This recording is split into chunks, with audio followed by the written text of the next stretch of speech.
Welcome, Simon Parks, to White TV. Thank you. I'm very happy that I get the opportunity to meet you personally. I'm a huge fan of yours. I saw everything on YouTube and the internet, and it's always fascinating, mind-boggling to get your information.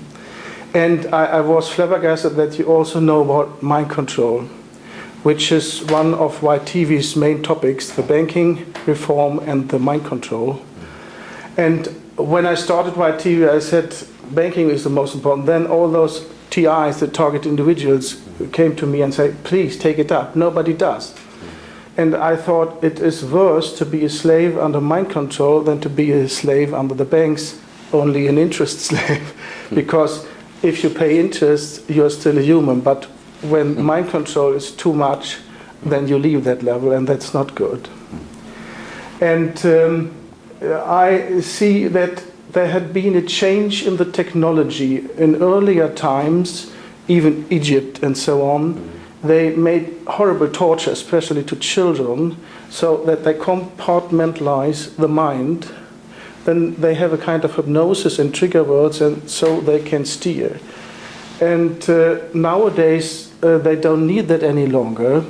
They have implants and beam scalar waves to the implants and the commandos, or they have your blood, your DNA, which is an antenna for scalar waves, beaming, sending and receiving, and then they make it that way. And there I saw that you are talking about etheric implants also. So could you brief us a little bit about the world of the implants? Okay, I will just, I agree with everything you've said, Henning. Everything you said is correct.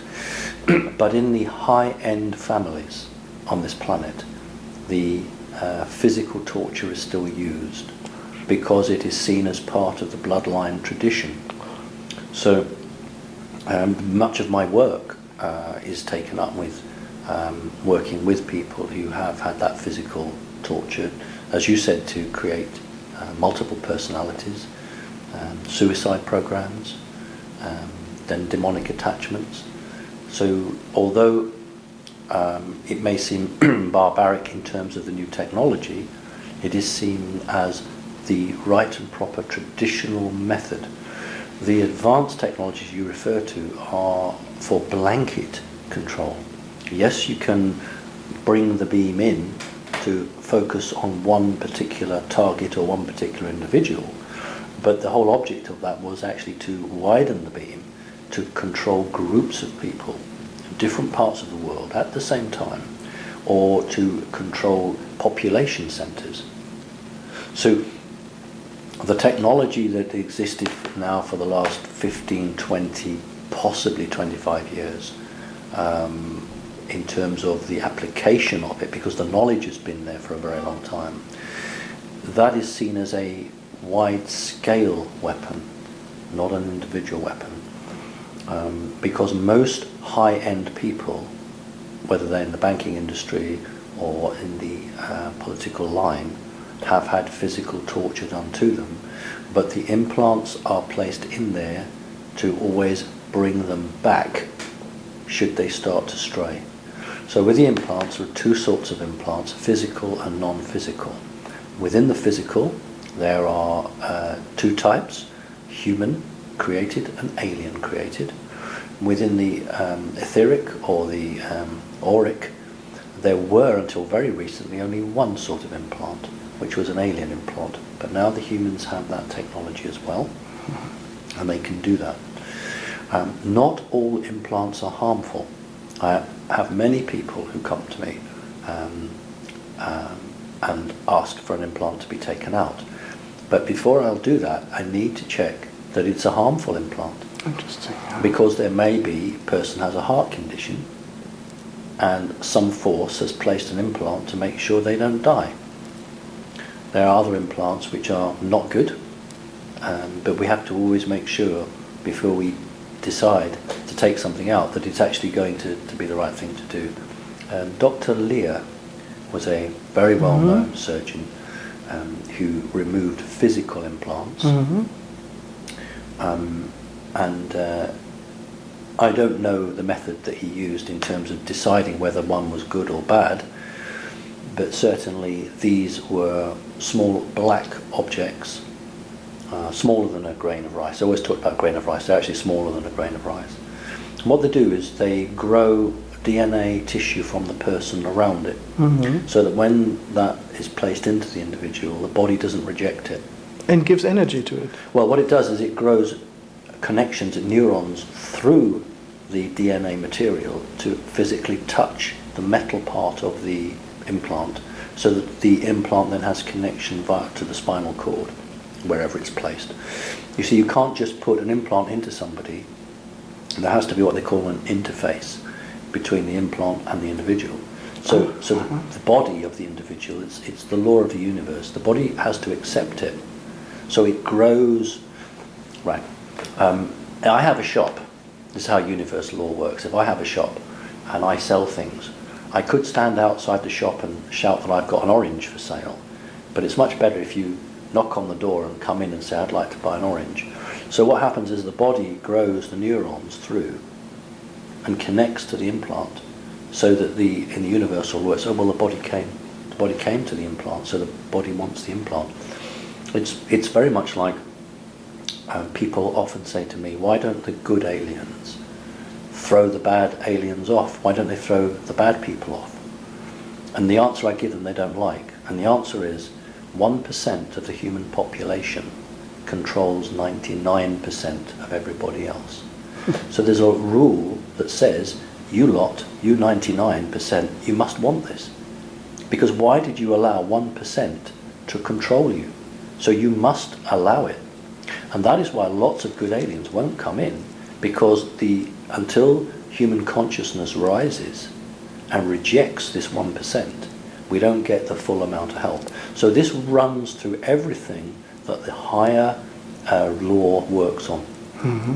So with an implant, the reason the body doesn't reject it is because, first of all, it sees it as part of itself. And the reason that the bad guys say that they have a right to implant people is because the body is growing into the implant and accepting it. So that's the argument they use. Of course it's wrong, but that's the argument they use. So a wide range of implants, doing everything from monitoring somebody, checking their body through satellites, or psychic control where they are at any time, able to give them a migraine, able to make them just faint straight away on the ground, able to make them change their mind, give them video pictures or straight pictures or words or voices in their head. It's really quite fascinating from a professional standpoint. Yes. It is, but from a human standpoint, it's evil. Yes. It's disgusting, and it has to stop. Yes. But technologically, it's very, very clever. Yeah, of course it is. But that is the high end for the group control. But as I come back to finally, through bloodlines, it is always the hard torture, the electric shock treatment, the use of puppets or cartoon characters to split the person's personality. So I wouldn't want you to think they've stopped all that. That's still going on and will always go on as long as they're in control. How do they hypnotize the compartment of a soul? Is it usually technology? No, they're not hypnotizing the soul at all. It's the brain. They cannot control the soul. You cannot control the soul. Yeah. You can imprison the soul, but you can't destroy it or control it. Okay. It is the organic brain that is being compartmentalized. But again, that the individual is creating that themselves. That is why these things sustain and live, because the individual has created them out of free will. If you give a child pain, it will create something to take the pain. So the law says that child created that. You have to understand the way the law works in order to counter it, to be able to change it and to put people back and make them healthy and well. You have to understand how these processes were done and what rules they've used and why they did it, because they'll do it differently for each person. And in this old-fashioned way, there's a problem that if they grow older, they lose the programming, and then suicide program is taking over. About the age of 27. And Michael Jackson, he was longer? Yes. Because he was older when they killed him. Because if you were a very strong person, and you have people to support you, you can go on, but your health suffers.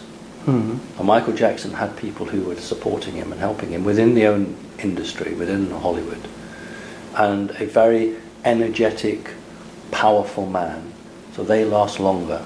Also, it isn't always in the interests of the big money men for someone to die at a certain time. Okay. They will keep you going, and you know, and it's just for anybody who watches music and is into music. You know, I've never met Sir Elton John, but I would just like to thank Sir Elton John for all the work he did with Lady Gaga, to support Lady Gaga and to help her through her difficult times. So in Hollywood, in the music industry, there are good people who will come to the aid of other people, and we see that. Yeah, and concerning referring to the etheric implants, I once got it described. It is like a hood with cables coming out and things like that. That's interesting. Well, no, what's being described there is a form of technology that isn't there at the time. That's a vision that somebody has. When I'm deprogramming somebody, that person will always have a vision of the program or the implant. That is how it appears to them. This is the first stage of deprogramming them. So somebody's higher self is trying to warn the physical body there is something here, and this is how it appears to that person. When an implant is placed in electronically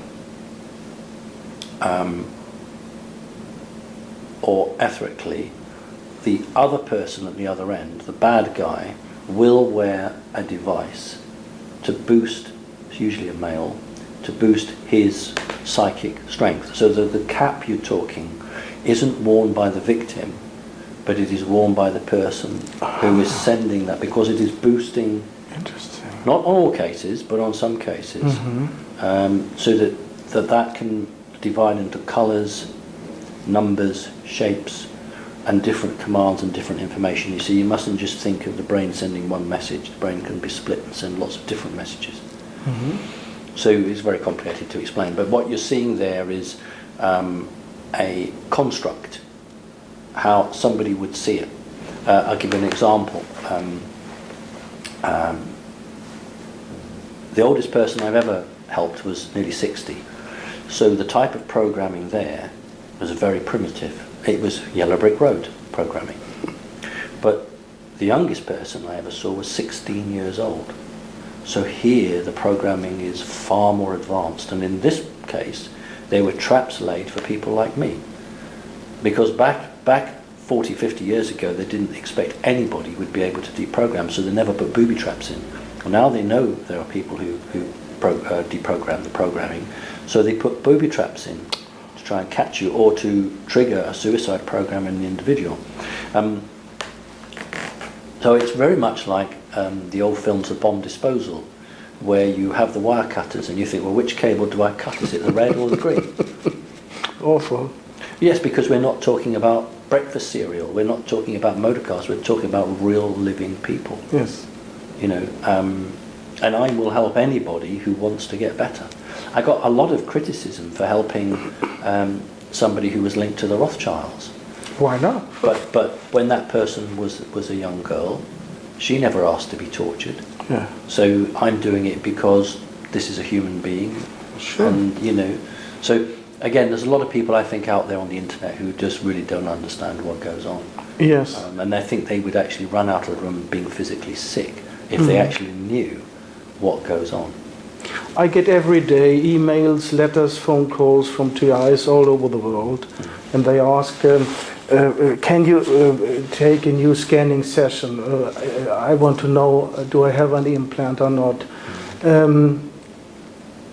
Can you explain how we can detect or scan them? Well, you have to be a psychic person. There's a difference between being spiritual and psychic.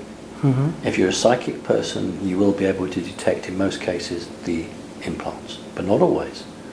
And one type of implant may not be spotted by a person. You see, I have a vision. I'm not a wealthy man. I have a vision. I would love to have a holistic centre, to run a centre where you have a group of people, because one person scanning somebody may not pick that up, but I would have someone sit in the middle, and you have 6 people around them. You see, and you are looking at the quadrants, each different sides, because one person who's psychic will be very different from the following person, and your own makeup, the own way your brain works, mean that you will detect some things that others won't. So if you sat someone in the middle and you had 6 people around them, at least 2 to 3 of them would pick up the whole pattern. But often, you see, it's very hard to get it. So you'll go to one person, and a person will do a reading, and they'll say, no, you haven't got any, or yes, you've got one, but maybe they've missed some. So it's not a foolproof answer. And we could not go and buy some instrument. We were around 3 years ago in Germany with the usual scanner for electromagnetic waves, and there was also a good picture, because every wave has a part of electromagnetic it's scale. scalar waves, really. It's electromagnetic waves. You know, they operate differently. The waves operate differently. You can detect fluctuations in the field. There are sensitive equipment that will detect.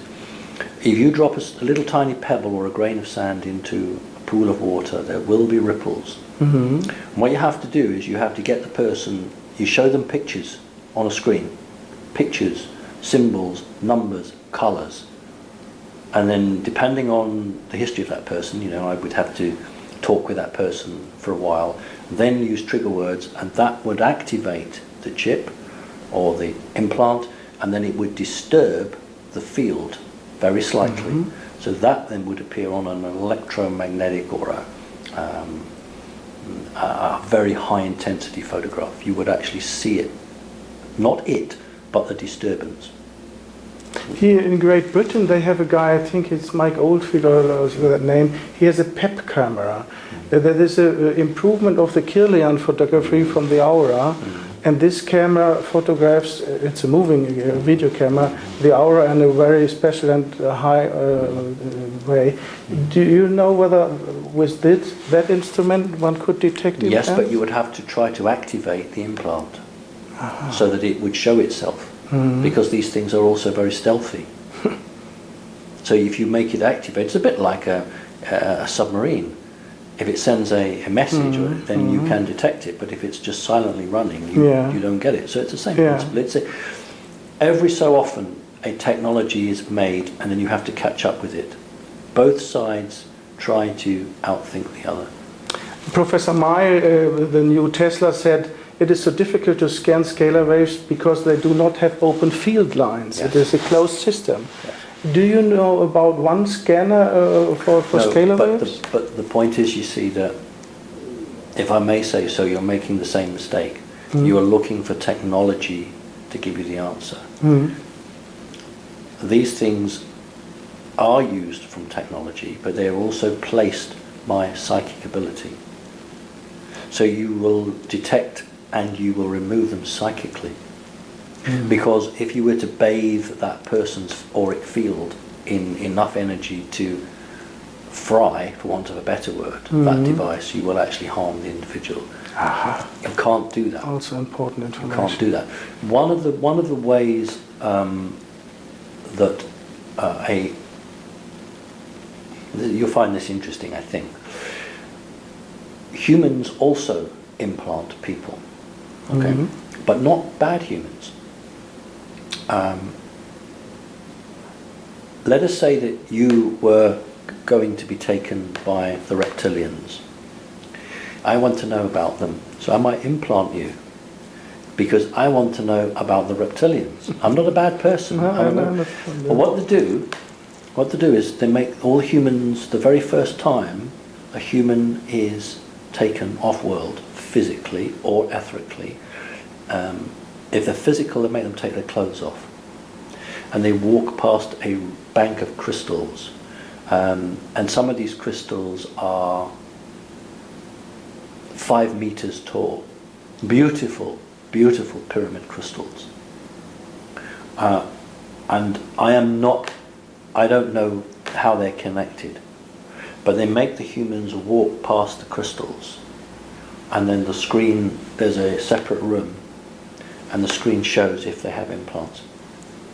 So they have the technology to find both sorts of implants. So it obviously exists, but it is one of the technologies that they're not willing to share with the humans. I found out that homeopathic gold is giving a quite good shield. Yes. And I also had to find out in some cases they have a technology to overrule this shield.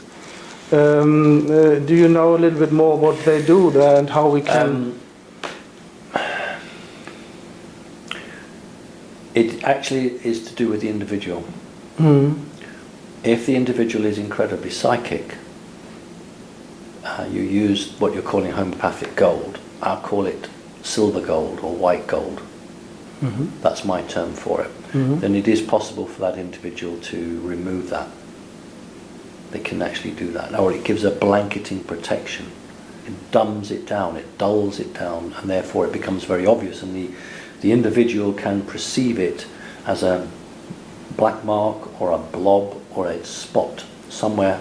They can see it. Once you can see it, you can target it. That's why these things remain hidden.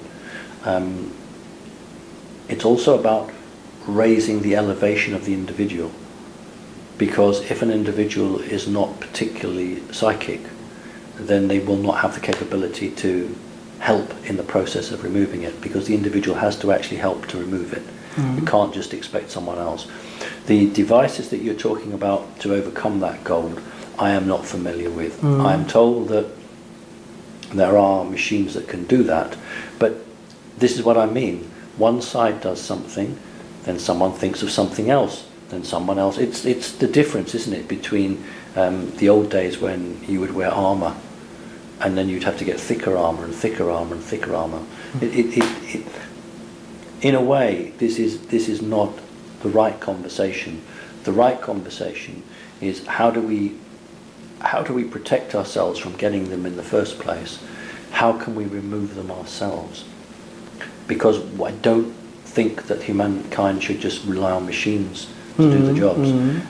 And you are capable in most cases to remove them yourself. But the trouble is people don't believe they can do it. In the case I work with a guy very close, I don't want to name names just now, the gold helped very well. Then he was tricked to travel to the United States 2 times, and then it did not help. A little bit, yes, but now they have control again. Well, in that case, that's really very simple. When you use that sort of material, not your frequency changes, but the connection between yourself and your higher self alters. You're slightly out of phase, which brings you the protection.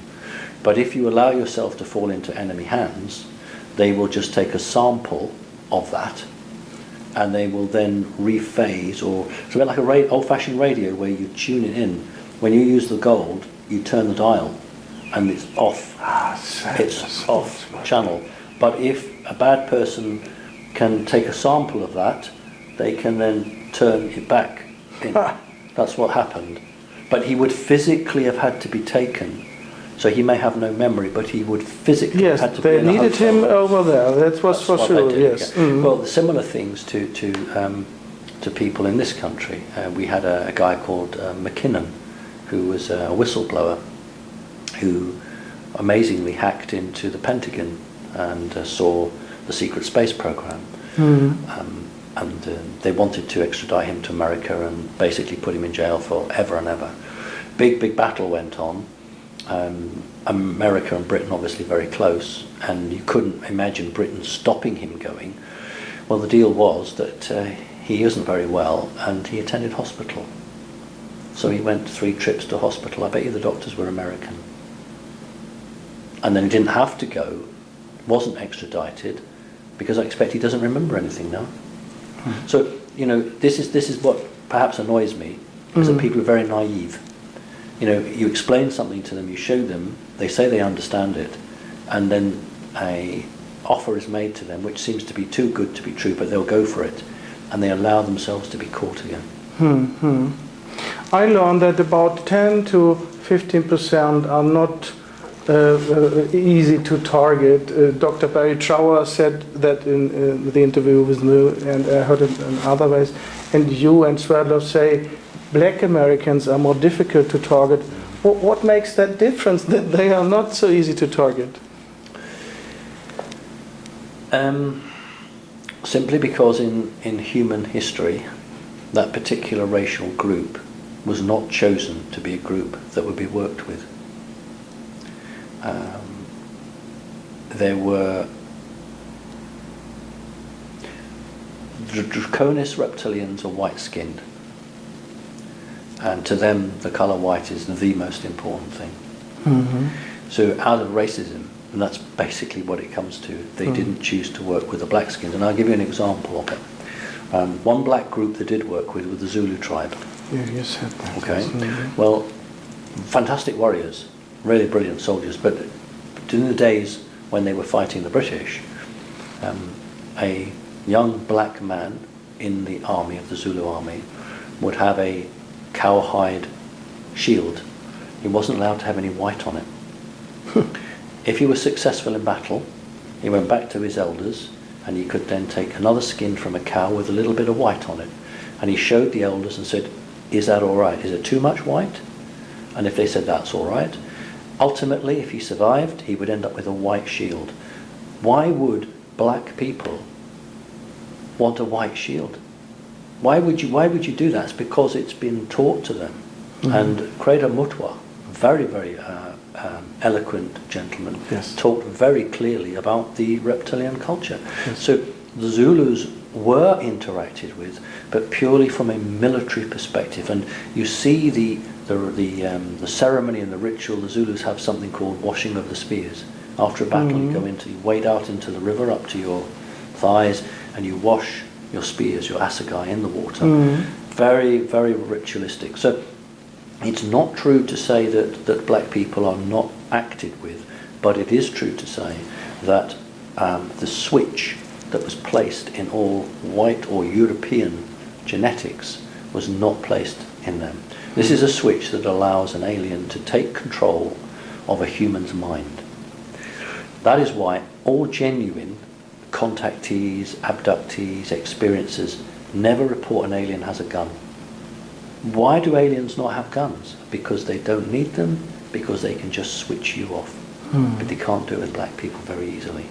They can do it with some, but it's very hard work for them. And you said once the blue light the police is using has to do with that. Yes, I have a recollection of 1963, so I would have been 3.5 years old, and I saw an alien creature hold his wand up to me, and I described the end as a crystal with the facets, and each facet lit up in a clockwise, so boom, boom, boom, boom, boom, boom, boom, boom. And when it had come right round, blue light out, boom, and I felt I was floating out of the room. That's why the police and the ambulance, on all forces, use the blue light, because if you have a blue light being flashed behind you, you start to make decisions that are not normal. So that is why in America the police just sit back and wait for the person to crash the car. And I have heard that if you imagine purple light, then that is a kind of shield. Yes, because it's a higher frequency than blue. So simple. Yeah. Yeah. And how can we solve the problem with mind control? How can we liberate the planet? Besides, there are obviously stations on the moon and the Saturn rings that are also making mass mind control here on the planet. I think it's all part of the consciousness rise. I think that I believe that when human consciousness rises to a very high level, it won't be possible to mind control people because they change their reality. And also a lot of these elite power structures will have to go. They'll either physically be pulled down, literally. There will be riots on the street. It will happen. But I think in most cases people just quietly pack their bags and leave. Yeah. And one important question on the technology. I found out they love to use the cell phone technology to piggyback on the cell phone, which is also using a lot of scalar waves, especially close to the antennas, to piggyback their mind control programs. Could you confirm that? Yes, that's why major cities have had these little aerials, these little antennas that have been placed in shopping centres, in major towns. If you are a small town, they're not bothered. But if you're a major conurbation, they are. You can, piggybacking is one word, but there's a better word, which is subduction. In other words, the carrier wave, the legitimate telephone wave, these things don't just sit on the top, they sit within them. You know that in digital, if you go in 1 2 1 2 1 2, you can put another code inside. You don't have to be separate. Because codes. it's longitudinal waves. Yes, you can actually put it in, as long as you're decoding it the other side, and you can decode 2 separate messages or whatever it is. So it doesn't piggyback it in that sense. It piggybacks it because it gives it the energy to follow. It gives it the root way. It's like taking a stick and dropping it on a river, and the river, as you watch the stick, the river takes the stick out. So it gives it that route. Now, how that works on the person is that at a set time of the evening, that's why anybody in the know leaves their mobile phones out of their room, you know, when they go to bed at night, because that's when the messages can be given, particularly at night, because you're in a different form of sleep. Your brain has gone into that different waves. They've tried it particularly in Britain when there were some demonstrations some 10, 15 years ago from helicopters. So they wanted to do an experiment on a group of people. In the Iraq War. As well, yeah. So you're looking at, can you change the mood of these people? And I heard that the earlier analog television had the mind control signal through the sound. And when they got digital, it is the flickering of the picture. Yeah. Yes. Were 2 reasons why all of Europe moved from the analog to the digital. One was because it made it easier, but the second thing was it's so much easier to hack digital. It's incredibly hard to eavesdrop on analog communications. It's incredibly hard.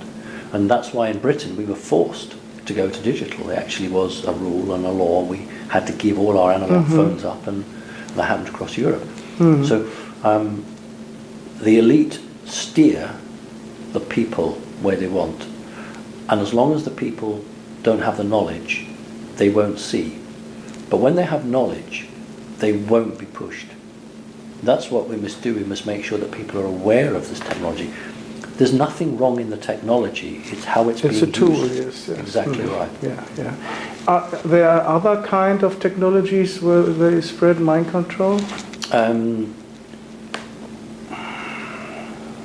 In a loose way, with chemical trails, with tiny nanoparticles or nanorobots. I suppose we could call that some form of mind control, although it's much more of a physiological control. What you can do is, if you put a nanorobots into an individual, and you can send an electromagnetic through a scalar wave, because you mix them, you can mix them, I know you will have read about that, you can mix the 2 so you get pulses. You can activate different robots or different implants in an individual. So if you have a prime minister and you have a very important bill in legislation to be signed into Parliament, you could influence that individual on what to do. That's how advanced it is. How do the Morgellons come in here? Because a lot of TIs complain about Morgellons, that is artificial structures in the skin and itching and... Well, they can grow. The body will grow that. If you send a code, if you send a DNA code into an individual, it will grow that. I forget the Japanese gentleman who did the experiments with ice crystals and water. Yeah, Emoto. Moto. Well, this is not. He's dead now, unfortunately. This is not dissimilar, because crystalline structure or a shape can be grown from molecules, from tiny, tiny bits. It will grow. The body will grow that. They're not grafted in. You can send a message for very tiny things in the body to join and send a message, a DNA program, to create something. So you can actually, a living creature can be programmed physically, not just mentally.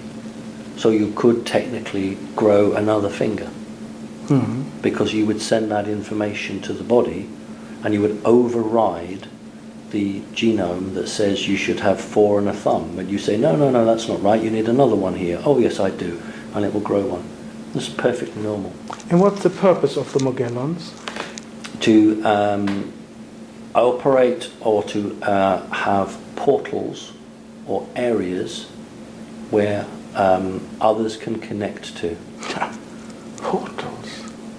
Small ones, but where you can connect to. Does that make sense to you? From Yes, okay. yes. It's interesting, because I thought it was to test artificial intelligence and robotization of humans. Well, it is. That's the end game. That is the end game. Yeah. But in order to get there, you need to access that person directly from wherever. And the chemtrails, are they connected to the HARP system and prolonging radar beams for mind control? They are connected to the HARP system in the sense that by altering the weather, you can maintain higher pressure and maintain some of those elements in the higher atmosphere. They would fall down naturally over time. So you use HARP to push them up. One of the original points of the chemtrails wasn't to kill off the human race. I suppose I should say that an ET, an extraterrestrial, is somebody who comes here in real time. In other words, he or she jumps in a spaceship and it may take them 20 years to get here. That is an ET, extraterrestrial. But somebody who goes into a portal and it takes them 3 seconds to get here, that is an extra-dimensional entity. Well, in 1944, the Americans and the British bombed the Ruhr, and they decided to try and confuse the German radar by dropping strips of aluminum foil, tin foil, and it's called Operation Window, and it worked. Well, a lot of the chemtrails contain tiny, tiny, tiny, tiny pieces of aluminum foil. When an alien spacecraft materializes in our dimension from any other dimension, it creates a ripple effect in these tiny pieces of aluminum react, and that shows on a radar. Because when a spaceship comes into the third dimension in an atmosphere without that, the radar won't show that. It'll be in infrared as well. But with the aluminum foil, it creates ripple, and that. So that was the main reason they were doing that. Then they decided to put bacteria in there and viruses in there. And nanoships. Yes, that's the last one. And that's why when people sometimes find a gooey substance, that's the nutrients that these things are living in. It's to protect them. and you are ejected out. Many of them die, so that was to protect them. Yeah, the nano stuff is the latest. That's within the last maybe 7 years. And you told us you are living very, very close to something extremely interesting, a 3-phased radar. Right. Yes. What is that, and what's the purpose? Well, the official line is, of course, it's actually it's the only 3-phased array in the world. There is no other. It is the only one. Its official purpose is to detect missiles fired by rogue countries, which might be aimed at America, and to launch an interceptor missile and knock them out. That's the official line. I don't believe that for a minute. It has twofold purpose. Again, I need to explain to your listeners that when we talk about radar, most people have an idea of a screen with a white line that goes around and shows the bleeps of the different aircraft. Well, that's not the radar that we're talking about. We're talking about a radar that can produce photographs better than any camera.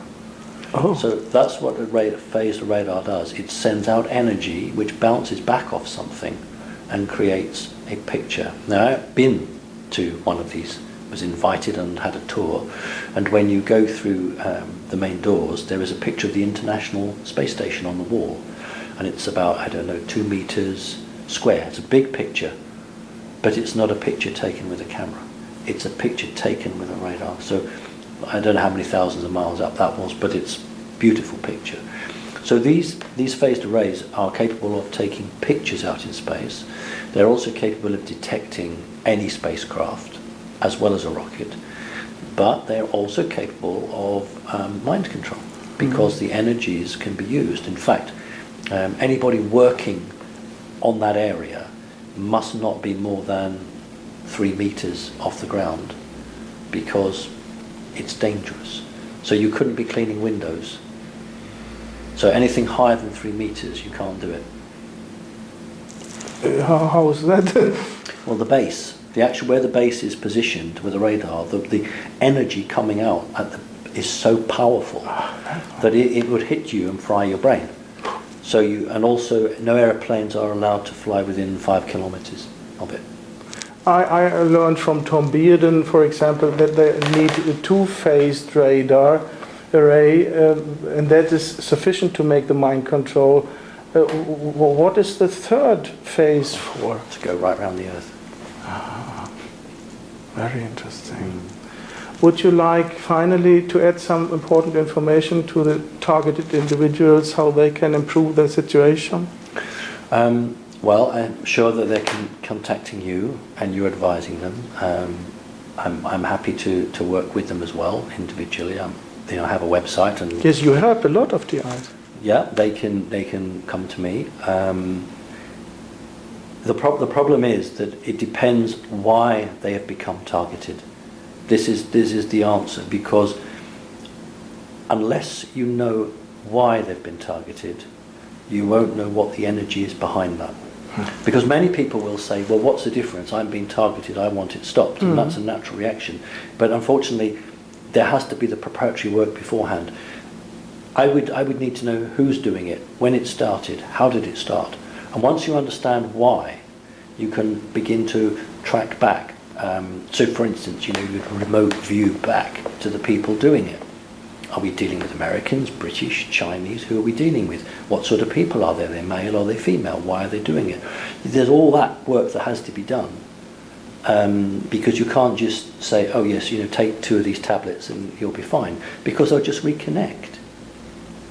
You can't break it, because they'll be reconnect. So you have to send a message to the people doing it. This individual is no longer your responsibility. You are not allowed to do this anymore.